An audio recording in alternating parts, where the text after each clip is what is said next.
Il est toujours vivant, il restera vivant, parce qu'il est mon Dieu.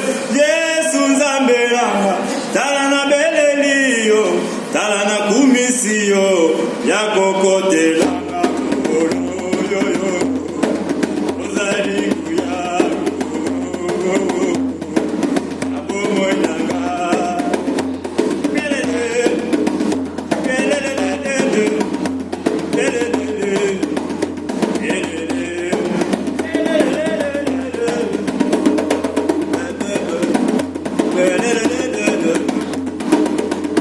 Les chiens en bois, la caravane ne veut pas passer.